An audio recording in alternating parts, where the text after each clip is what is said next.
Bom dia a todos, que a paz de Jesus esteja com todos nós. Continuando com nossa jornada, nós vamos refletir agora, vivendo o Evangelho na família. O nosso livro é Jesus, Modelo e Guia da Família. Nós estudamos o livro todo, 3 versículos do Evangelho. Do Evangelho de Mateus, capítulo 11, versículos 28, 29 e 30. É um pedido, uma orientação do Cristo em 6 etapas que vai produzir, quando nós a seguimos, o nosso equilíbrio emocional, e que serve para qualquer área da nossa vida.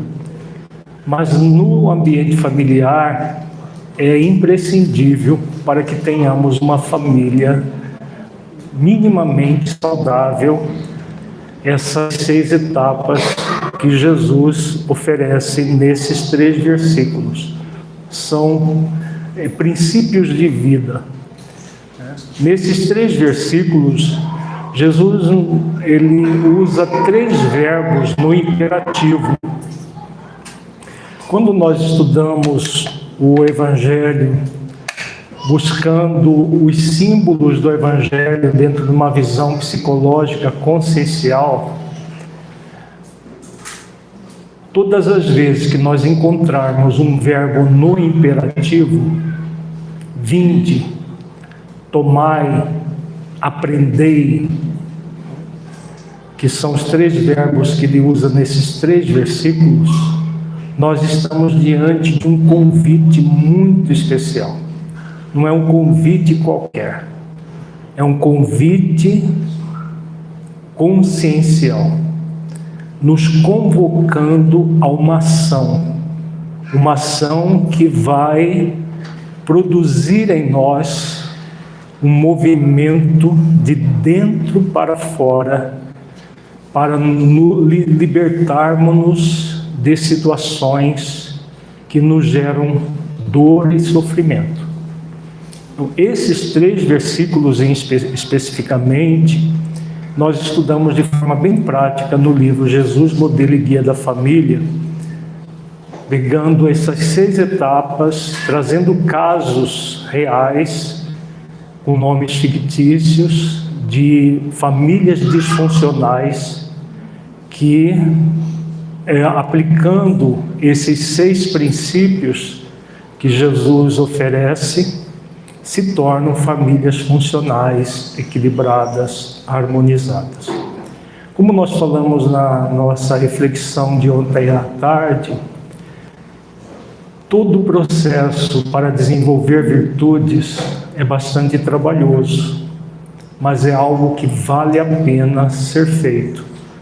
E como nós falamos também, não é coisa de santo, é coisa de quem quer ser equilibrado, é coisa de quem quer ser saudável, física, emocionalmente, quem quer viver uma família harmoniosa, num mundo tão conturbado como o que nós estamos vivendo. Então vamos ao nosso estudo desses 3 versículos aqui. Antes vamos para João, capítulo 14, versículo 6. Disse-lhe Jesus: eu sou o caminho e a verdade e a vida. Ninguém vem ao Pai senão por mim. Aqui Jesus se apresenta, ele se coloca como realmente o nosso modelo, o nosso guia. Eu sou o caminho. Caminho para quê? Caminho para a nossa transformação interior. As orientações dele, em todo o seu Evangelho, produz para nós um caminho de virtudes, de exercícios fundamentais para que nós tenhamos vida, mas não uma vida qualquer, uma vida em abundância. Como ele mesmo ensina, eu vim para que tenhas vida e vida em abundância. Então ele é o caminho seguro, o roteiro, a diretriz. Ele é a verdade. A verdade é o quê?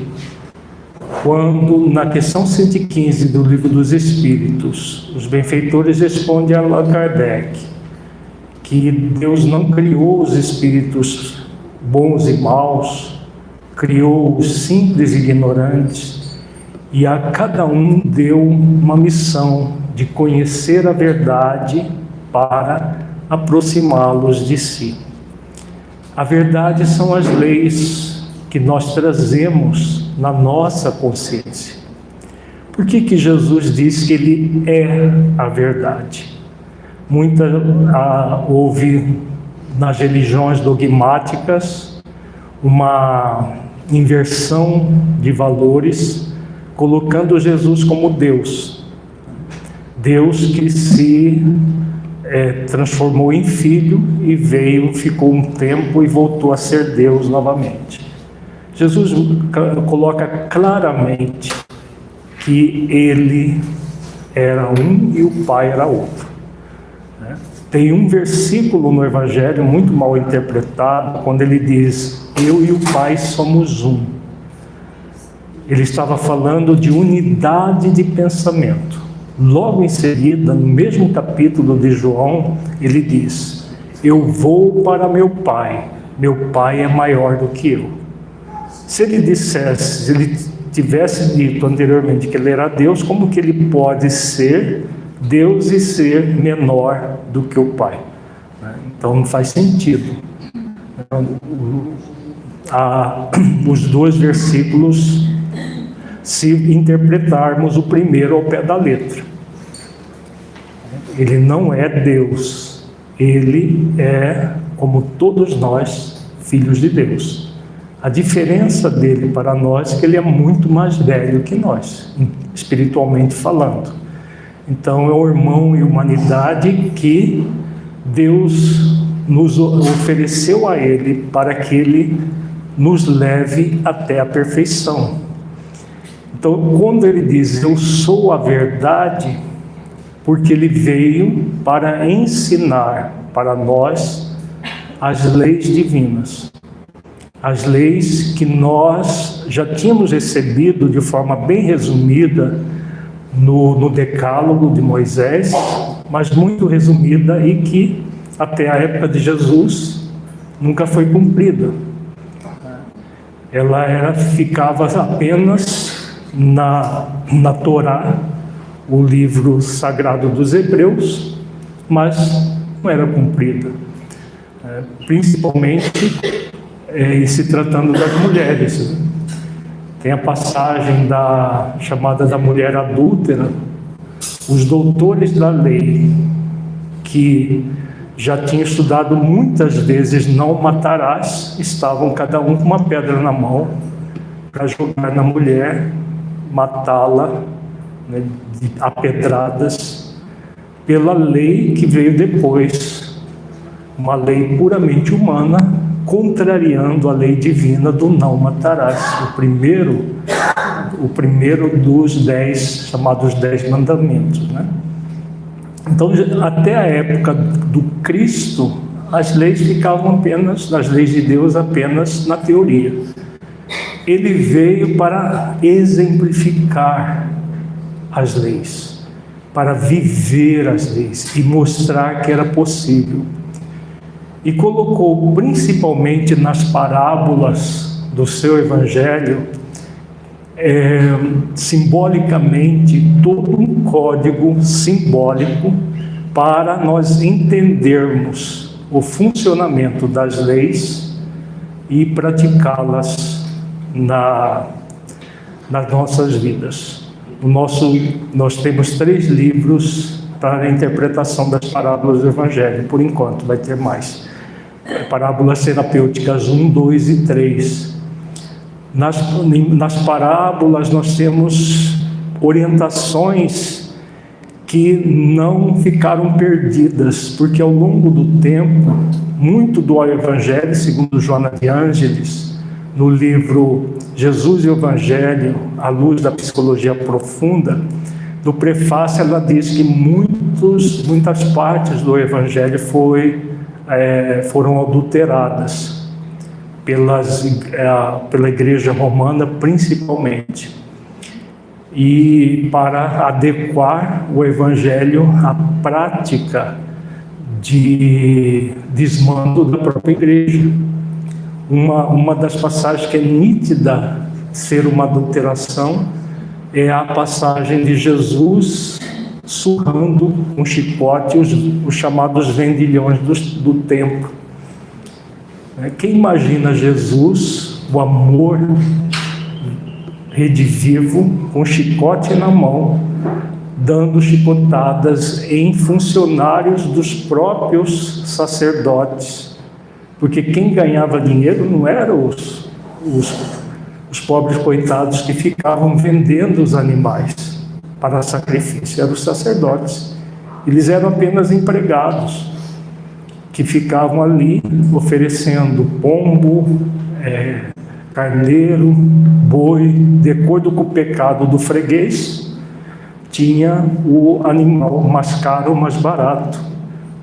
Segundo os historiadores, corria no Templo de Jerusalém um riacho de sangue, de tanto animal que era sacrificado, teoricamente, em prol de Deus, como se Deus precisasse disso.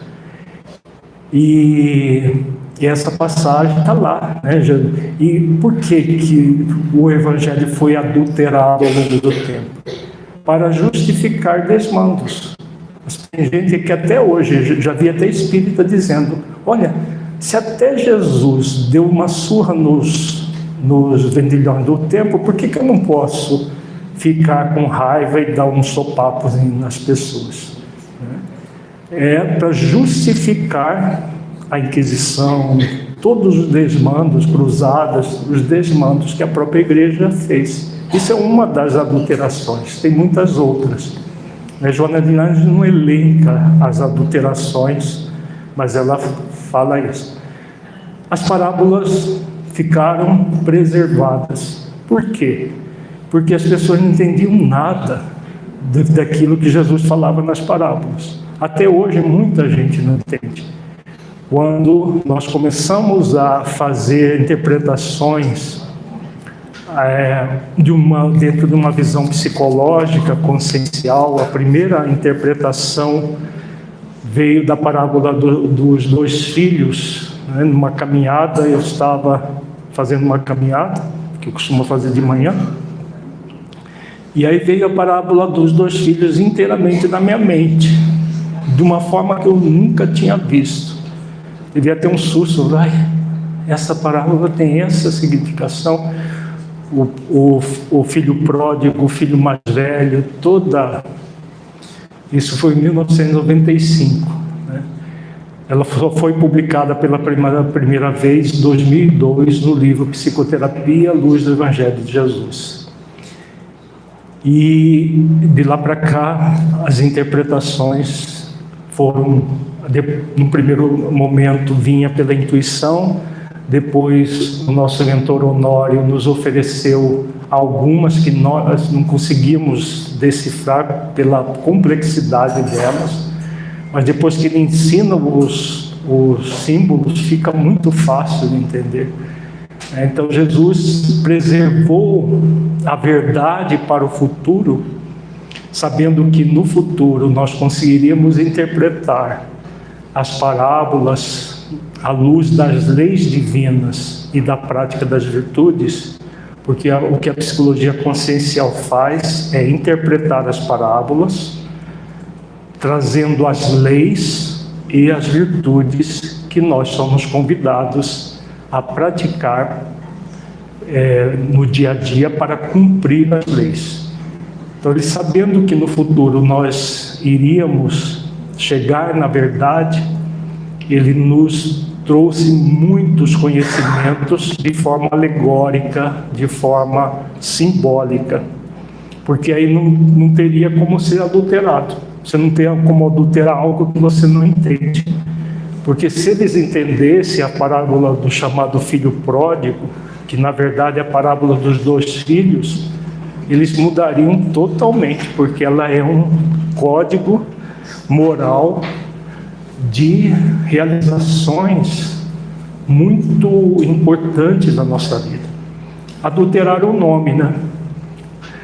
Jesus, no início dessa parábola, ele diz assim: havia um homem que tinha 2 filhos, e ela passou a ser conhecida como parábola do filho pródigo. O filho mais velho é totalmente ignorado. Por que ele é ignorado? Porque é a forma como sacerdotes de vários tempos da humanidade se comportam.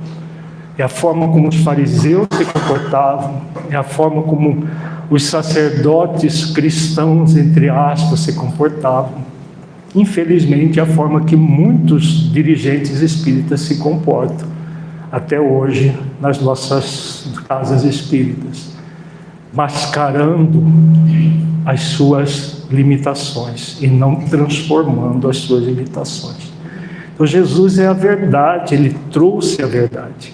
A verdade está no Evangelho para que nós a estudemos e possamos, por meio da verdade, superar a ignorância. Existem 3 níveis de ignorância que nós somos convidados a superar: a ignorância do não saber, a ignorância do não sentir e a ignorância do não vivenciar a verdade.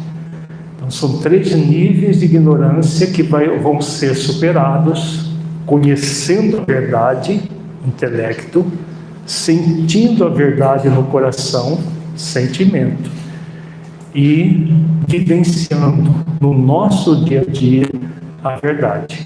Por isso ele disse: conhecereis a verdade e a verdade vos libertará. Não é o conhecimento que liberta, é a internalização da verdade nas nossas vidas.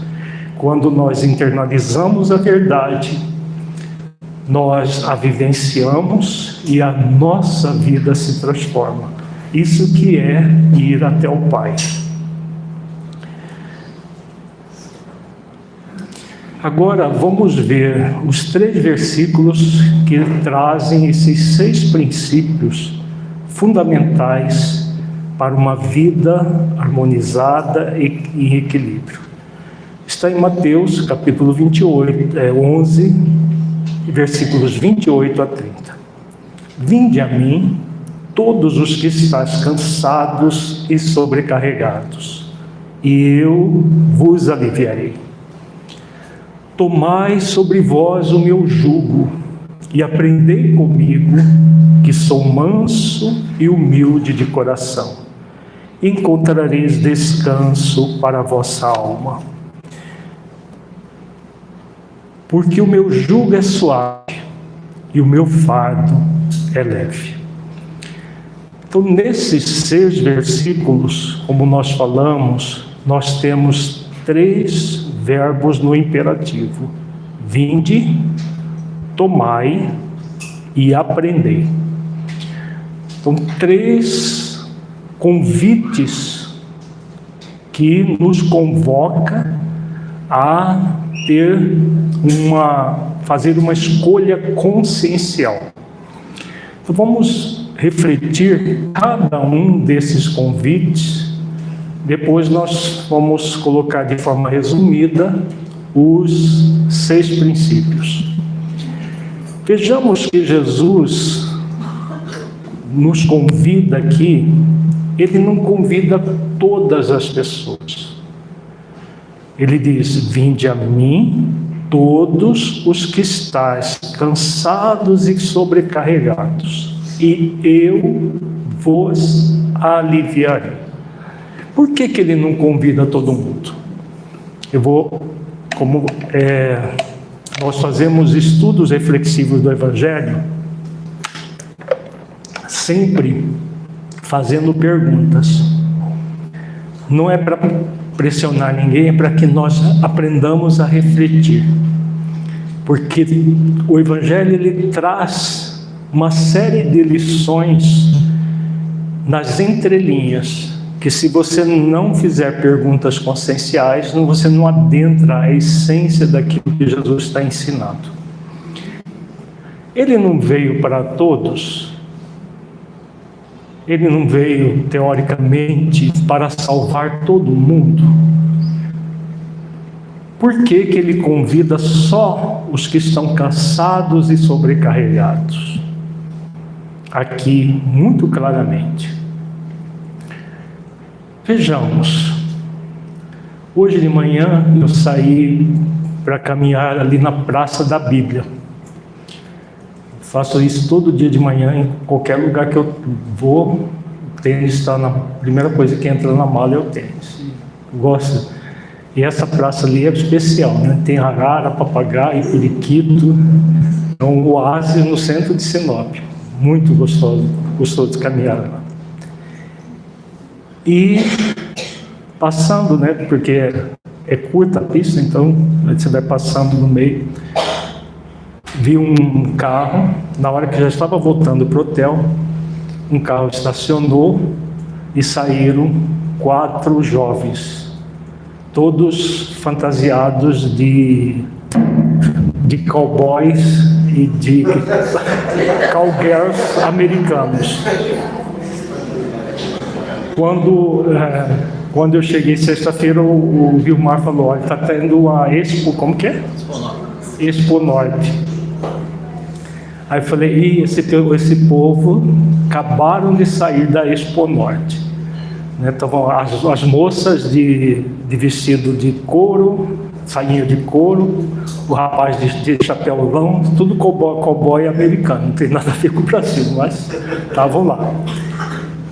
E falei: eles passaram a noite toda na tal da Expo Norte. Se Jesus chegasse em carne e osso como se diz, lá na Expo Norte, onde todas essas pessoas estão, devia ter ali centenas de pessoas.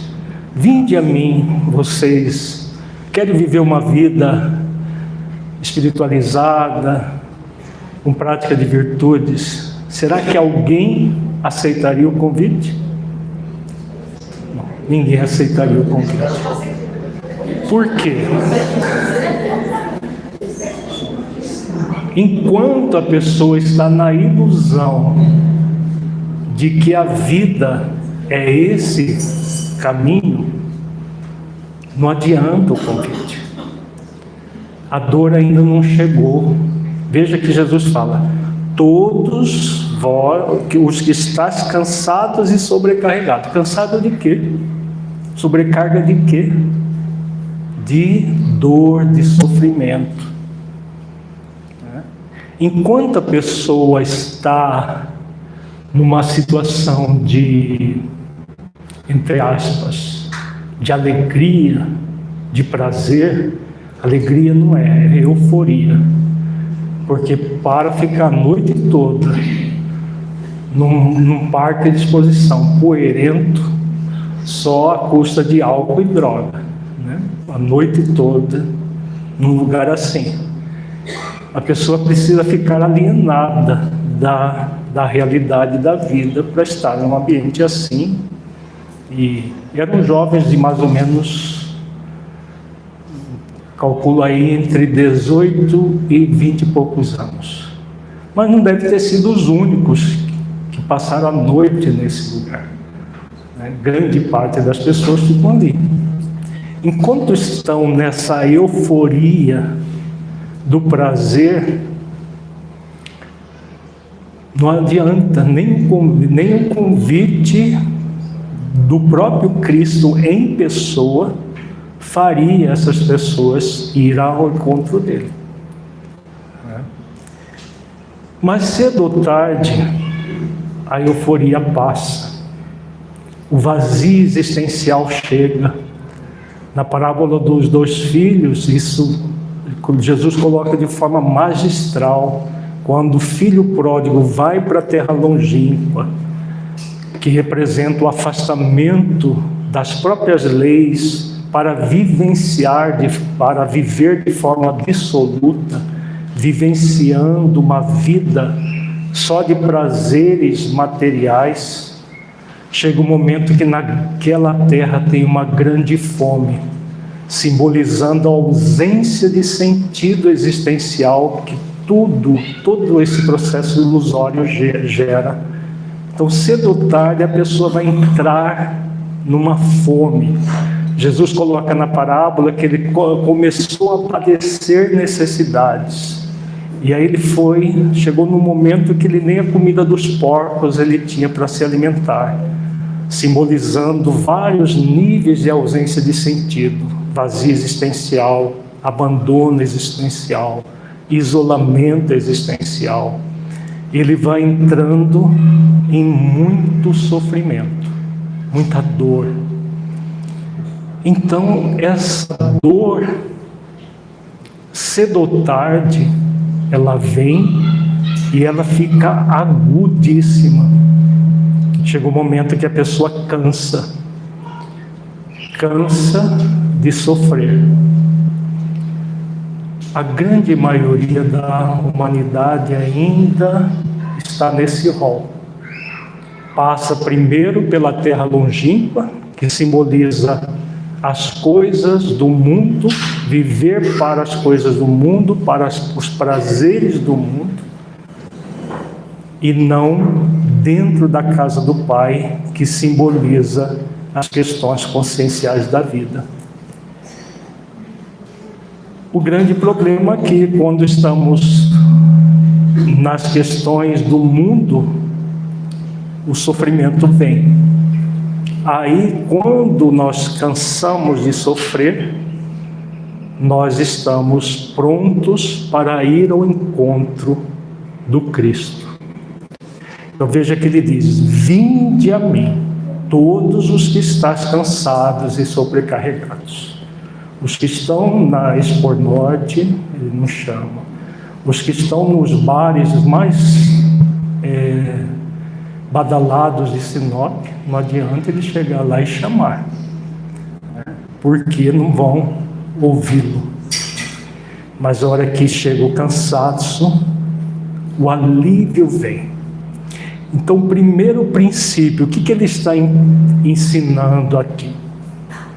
Que para que nós possamos sentir, primeiramente, um alívio das nossas dores, nós somos convidados a reconhecer que nós mesmos que criamos essas dores. Porque muitas vezes, o que acontece? Enquanto a pessoa está na terra longínqua, vivendo os prazeres, os chamados prazeres da vida, ela abusa inclusive da saúde do corpo, né? Passar uma noite toda num lugar desse, está abusando da saúde. Enquanto o corpo é jovem, ele aguenta o tranco, mas ele vai chegar um momento que não vai aguentar mais. Enquanto a pessoa está na juventude, vai fazendo, e aí a hora que vem a dor e o sofrimento, o que a maioria das pessoas faz? Que mal que eu fiz para Deus para merecer uma vida tão desgraçada como essa que eu vivo. Porque às vezes a pessoa passa várias existências indo para a terra longínqua.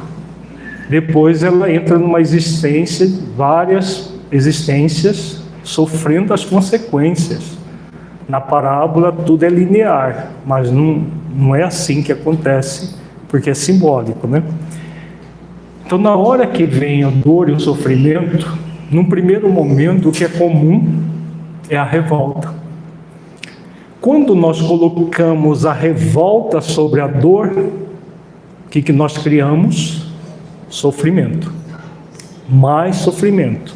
E não tem um tempo. Uma outra parábola, a parábola da grande ceia, que nós vamos estudar quinta-feira agora, lá na nossa federação, não existe um limite para esse sofrimento. Cada pessoa tem o seu limite. Ela vai sofrendo, tem o fundo do poço. Para algumas pessoas abre um buraco no fundo do poço, elas vão mais ainda mais. E cada um é individual. E quando a pessoa se revolta, não tem como aceitar o convite do Cristo. Por quê? Vinde a mim.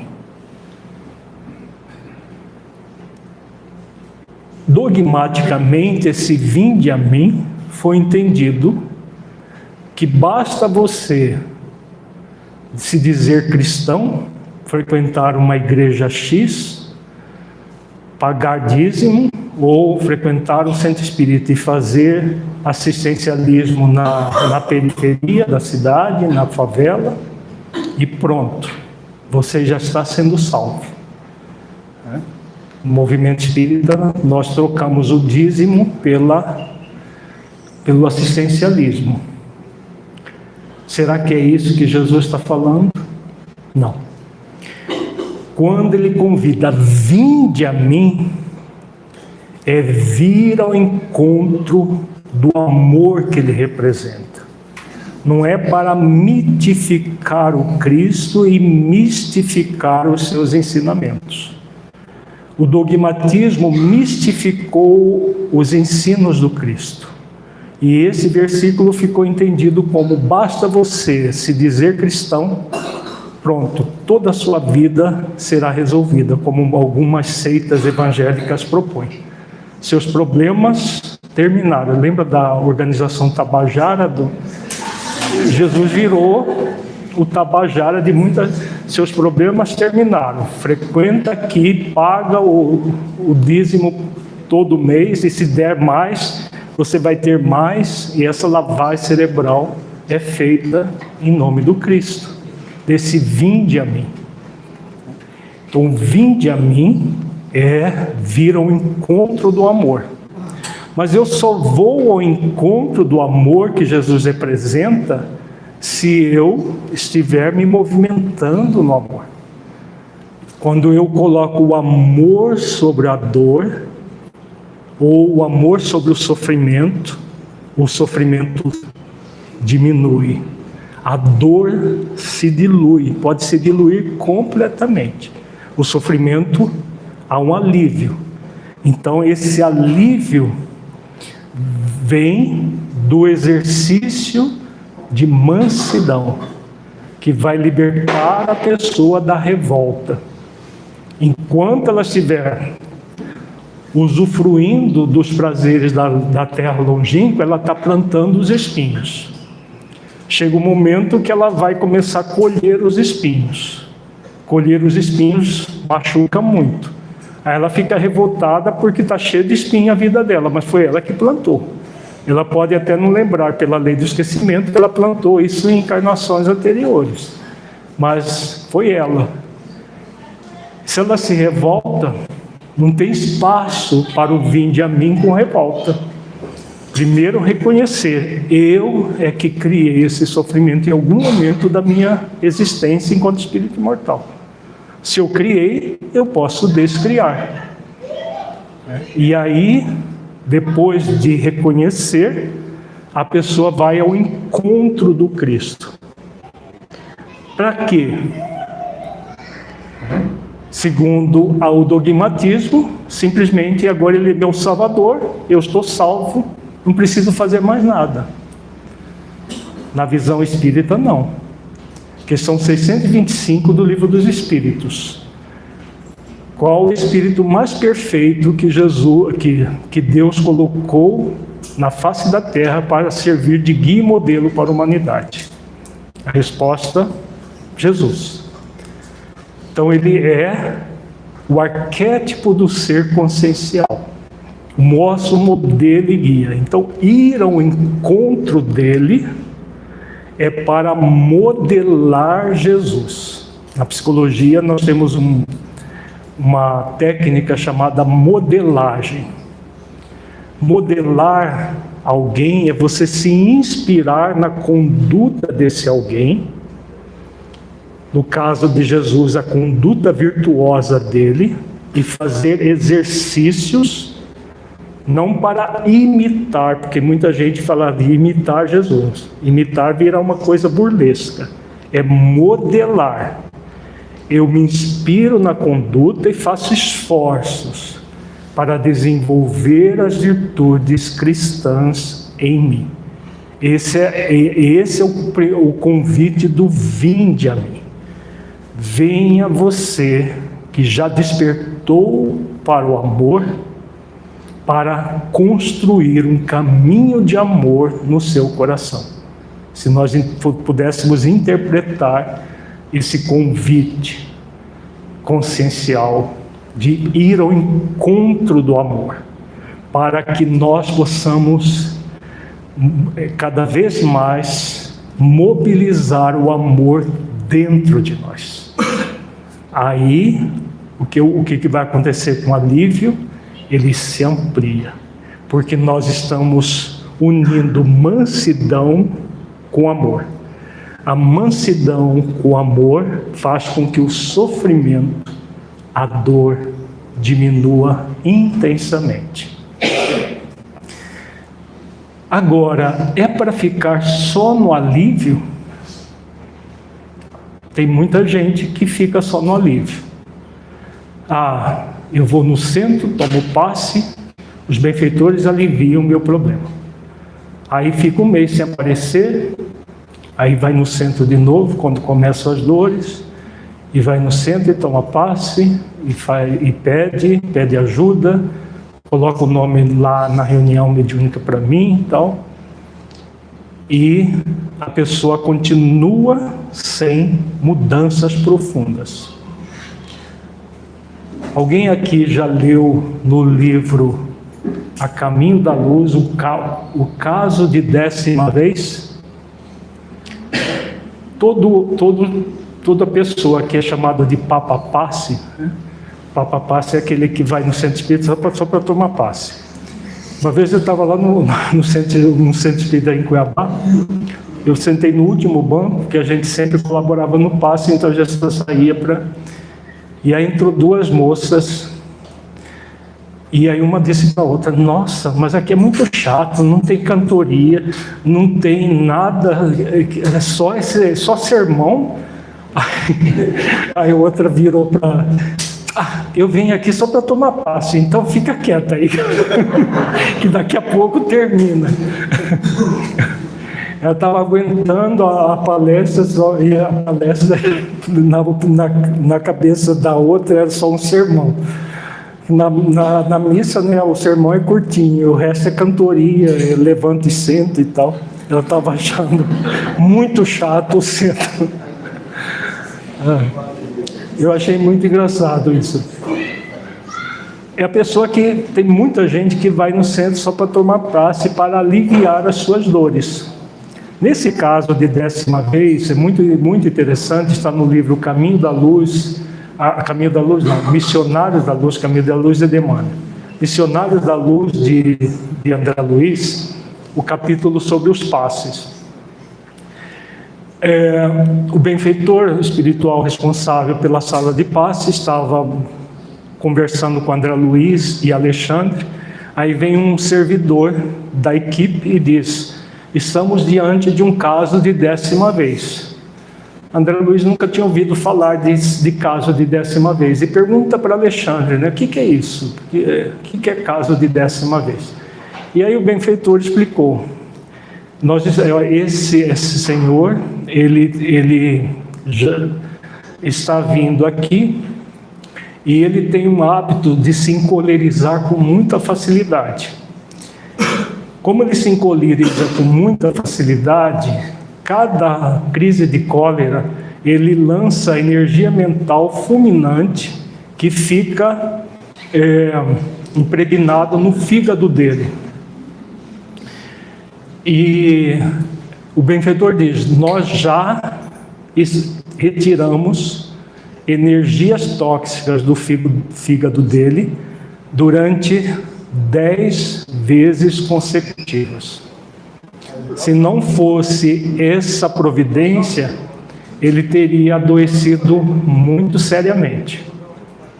Mas ele continua com o mesmo comportamento.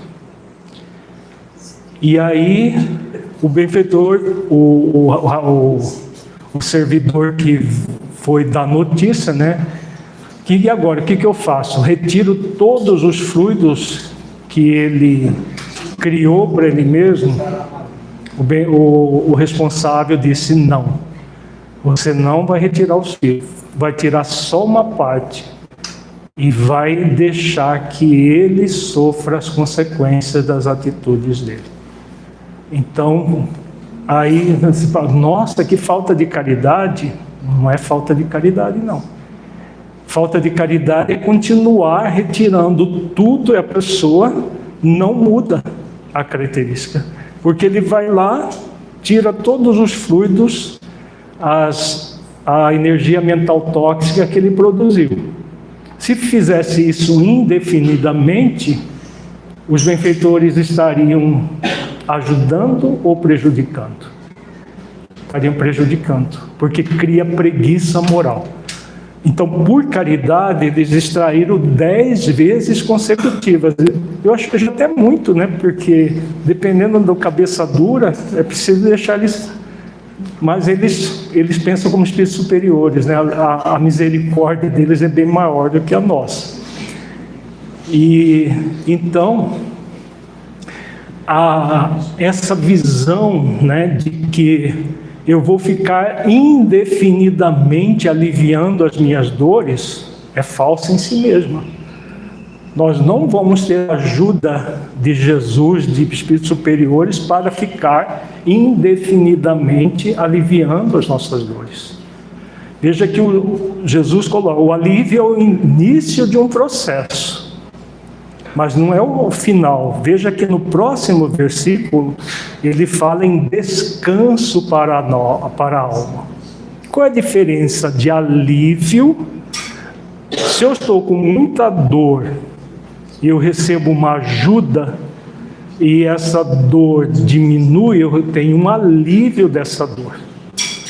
Mas eu não estou trabalhando a causa dessa dor.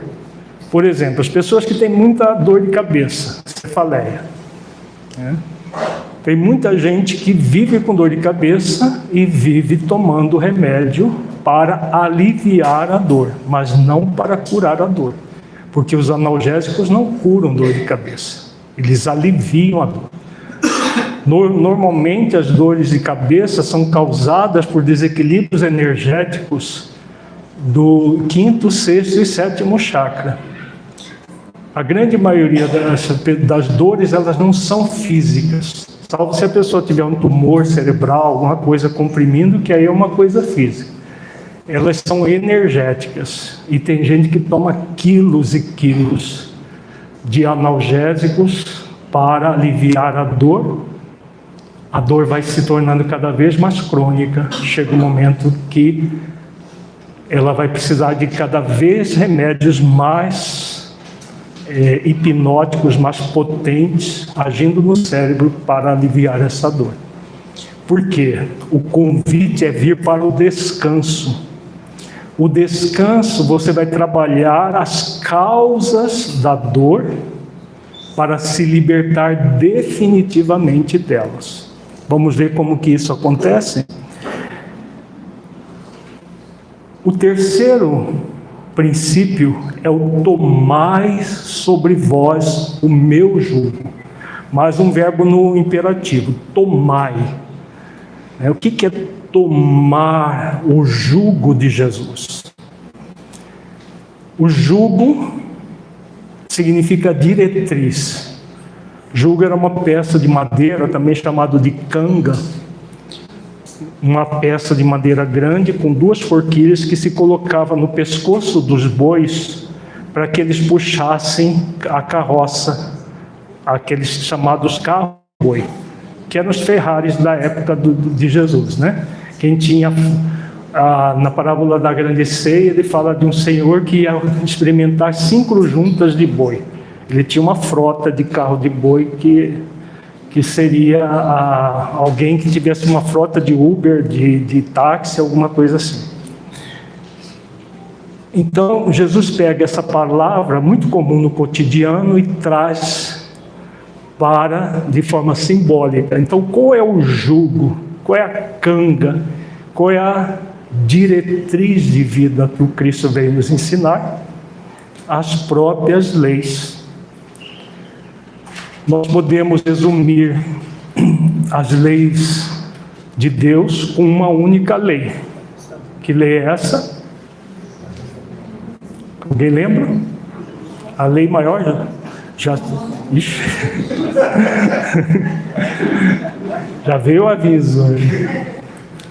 A lei maior, lei de amor, justiça e caridade. Então, amor, justiça e caridade é a lei maior, que é o jugo que o Cristo veio nos ensinar. Todos nós somos convidados a tomar esse jugo, a nos conectar com as leis da consciência, exercitando virtudes. O amor, justiça, caridade, compaixão, sentimento de aprendiz, humildade, mansidão, todas as virtudes que nós falamos ontem à tarde, todas as virtudes estão relacionadas às leis. Esse é o grande jugo do Cristo. Quando nós tomamos essa diretriz de vida, nós vamos começar a trabalhar as causas das nossas dores. Ao trabalhar a causa das dores, como vai ser o efeito? A lei de causa e efeito, que ainda muita gente vê como uma lei punitiva, ela é uma lei profundamente educativa, que nos protege de nós mesmos. Veja, por que as pessoas movimentam-se nessa direção do prazer sensual a qualquer custo e acham que vai ficar bem? Não vai. Vai chegar um momento que vai entrar em sofrimento. Causa e efeito.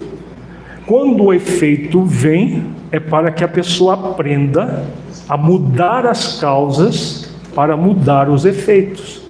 Então, a lei de causa e efeito é uma lei neutra em si mesma. Se eu quero viver bem, com alegria existencial, de bem com a vida, sem sofrimento, as dores num planeta de expiações e provas, você pode até ter dor pela dor dos outros. Se eu quero me libertar totalmente do sofrimento e amenizar sempre as dores, eu faço um trabalho comigo. Mudar as causas para que os efeitos mudem também. Então, quando eu me conecto com as leis da minha consciência, tomando o jugo de Jesus, eu estou trabalhando novas causas para gerar novos efeitos. Sair do alívio para vir para o descanso. Cessar gradualmente as dores da minha vida, principalmente as dores morais. Essas não podemos libertar totalmente. Dor física, depois dos 50, você sempre vai ter uma dorzinha aqui, outra ali, outra acolá, né? Pode ter a saúde mais perfeita. Dor física, o corpo, a carcaça vai... né? A carcaça não vai aguentando e aí as dorinhas vão acontecer. Não é essa dor a pior. A dor pior é a dor moral. Imagina a pessoa que não sente alegria de viver e entra numa depressão intensa. Essa é a dor que pode ser diluída totalmente quando nós tomamos o jugo de Jesus. E como que se toma esse jugo? Novo verbo no imperativo. Aprendei comigo. Aprendei. Que ele está convidando. Quem é Jesus para nós? Nós já sabemos que ele é o modelo e guia, mas ele é algo muito especial como modelo e guia. Quem ele é? Aprendei comigo. Está implícito no convite. Ele é quem? Professor, o mestre, né? Ele é o mestre com M maiúsculo. O mestre existe quando existe o que do outro lado? Aprendizes, né? Na linguagem cristã existe o mestre das nossas vidas e nós somos aprendizes dele. Então, como é que nós colocamos o jugo, as leis divinas nas nossas vidas como aprendizes? Jesus, quando ele diz eu sou a verdade, é porque ele chegou num nível que ele movimenta as leis dentro dele. Ele movimentou, por exemplo, a lei de misericórdia quando ele curou o cego de nascença. Construiu o nervo óptico do cego de nascença por meio de células-tronco em minutos, pela capacidade magnética que ele tinha. Mas é porque ele tinha a habilidade de movimentar as leis, no caso, lei de causa e efeito, lei de justiça, lei de misericórdia. Então, ele é um mestre capaz disso. Nós somos quem? Aprendizes desses valores. O nosso objetivo é aprender com ele. Então, o aprendiz, desde o aprendiz incipiente até o aprendiz, o espírito superior, por exemplo, é um aprendiz já perto da proficiência. Nós somos aprendizes que estamos entre a insuficiência e começo de alguma coisinha de capacidade. Mas somos aprendizes. Se eu exijo de mim a maestria, o que eu faço? Eu me perco. E por que muita gente se exige a maestria? Vejamos quais as duas virtudes, junto com o sentimento de aprendiz, que nós somos convidados: mansidão e humildade. Quando eu exijo de mim aquilo que eu ainda não posso dar, em termos evolutivos, eu estou num movimento de orgulho e de rebeldia frente à vida. Eu quero caçar a lei de evolução, a lei de progresso. Deus não devia ter criado a lei do progresso, devia criar a gente perfeito. Então, como Deus me criou perfeito, eu me decreto a perfeição, exigência de perfeição. A pessoa entra no movimento de orgulho e de rebeldia frente à vida. Só há um jeito de aprender: exercitando mansidão e humildade. E não é uma mansidão e humildade qualquer, é de coração. Veja que Jesus, ele faz questão de dizer, porque tem muita gente que vive exercitando mansidão e humildade de cérebro. Já ouviram? Como que é a humildade e a mansidão de cérebro? A pessoa fala de humildade, fala de mansidão para os outros. As palestras, belíssima, falou de humildade. Virou as costas, o orgulho está ali exacerbado, a rebeldia exacerbada. Então é só o cérebro falando para os outros. Quem segue se transforma. Mas o dono da humildade, entre aspas, da mansidão de cérebro, não. Então é sentida no coração. Porque nós só vamos vivenciar aquilo que nós sentimos. Saber é importante. Agora, o sentir no coração é que transforma. A ponte entre o saber e o sentir é o refletir que nós estamos fazendo agora. Nós vamos refletir a vida, sobre a vida, e aí chegamos no coração. Então, o terceiro princípio é o jugo do Cristo. O quarto, nos tornar aprendizes dele, fazendo os exercícios de mansidão e de humildade. Quando fazemos isso, nós encontramos o descanso para a alma. Quarto princípio. Viver em descanso é melhor do que viver em alívio? O que vocês acham? Só diminui a dor, o sofrimento, mas continua, cronicamente. O descanso, você vai se libertando das causas da dor e do sofrimento. Então, nós somos convidados a viver em descanso. Não é o descanso do preguiçoso, né? Porque tem muita gente, a gente trabalha, mas depois vai ter o descanso eterno. Não existe descanso eterno. Quanto mais você evoluir, mais trabalho vai ter.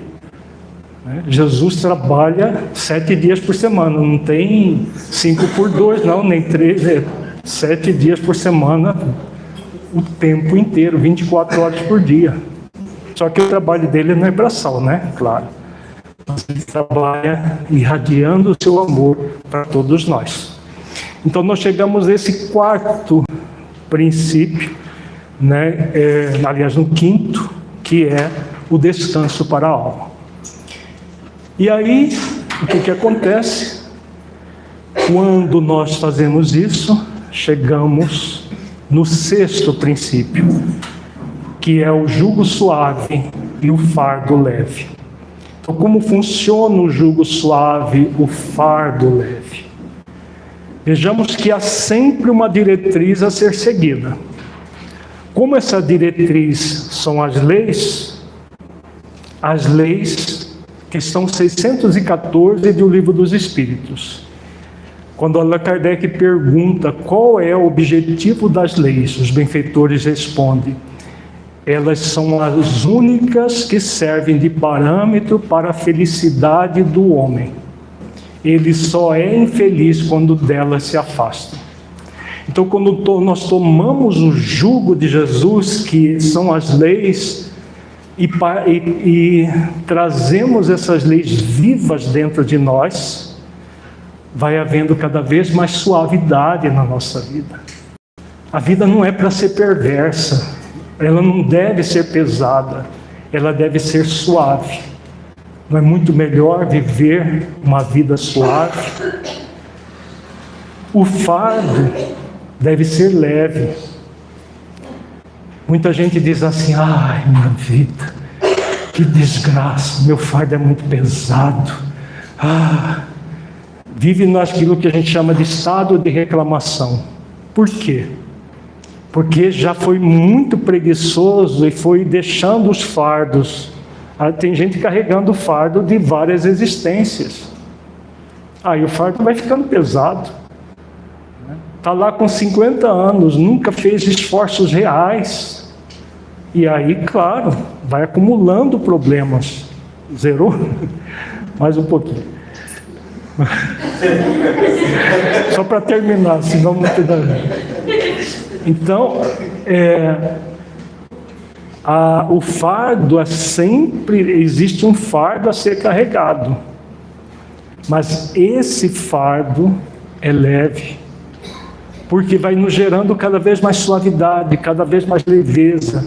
Nós vamos diminuindo a dor cada vez mais. O sofrimento vai desaparecendo da nossa vida. Mas todos os dias nós somos convidados a exercitar virtudes. Hoje eu estou com preguiça, hoje eu não vou fazer. Causa e efeito. Se você está com preguiça, arranja uns 2 ou 3 espinhos para pisar nele, aí você lembra que, não, eu quero o jugo suave, eu quero o fardo leve, e volta a exercitar. Por quê? Não é possível esse descanso como ausência de trabalho. O descanso que Jesus fala aqui é ausência de sofrimento. Se nós não queremos sofrer, só há um caminho. O caminho do exercício constante. Um pouco hoje, um pouco amanhã, um pouco depois de amanhã. Quem é fiel no pouco, é fiel no muito. E aí nós vamos gradualmente transformando as nossas vidas. Então, para encerrar, vamos só fazer uma recapitulação dos 6 princípios. Primeiro princípio: reconhecer que você mesmo que gerou para você dor e sofrimento. Quando nós estávamos achando que poderíamos ludibriar as leis na nossa consciência, praticando ações que não estavam em sintonia com a lei de amor. Depois de reconhecer, ir ao encontro do Cristo para modelar o seu amor. Então esse primeiro reconhecimento é um ato mínimo de humildade, de amor por si mesmo, para ir ao encontro do amor do Cristo, modelar esse amor segundo o princípio, para que nós recebamos alívio. Porque ninguém consegue aprender nada se não tiver alívio das suas dores. Aí nós vamos para o terceiro convite, o terceiro princípio: tomar o jugo de Jesus, a diretriz de vida pelas suas leis, para entrar no quarto princípio, que é nos tornarmos aprendizes dele, aprendizes de amor, mansidão e humildade. Para o quinto processo de diluir totalmente o sofrimento. O sofrimento é eliminado na nossa vida e nós vamos aprendendo a diluir a dor até que ela desapareça também. E para que a nossa vida seja cada vez mais suave, cada vez mais leve, e nós tenhamos uma vida plena de sentido. Porque todos nós fomos criados para isso, para sermos felizes, não para sermos infelizes. Então, se nós agimos assim, esses princípios servem para a nossa vida em qualquer circunstância. No ambiente familiar, isso é primordial, esses exercícios, para que tenhamos uma família equilibrada. Mas também um trabalho profissional equilibrado, um trabalho no centro espírita equilibrado. Esses 3 versículos nós estudamos em vários ambientes. Nas nossas obras tem estudos de vários tipos, na mediunidade, na família, no ambiente do centro espírita. Então vale a pena estudar isso e aplicar em nossas vidas. Muita paz a todos.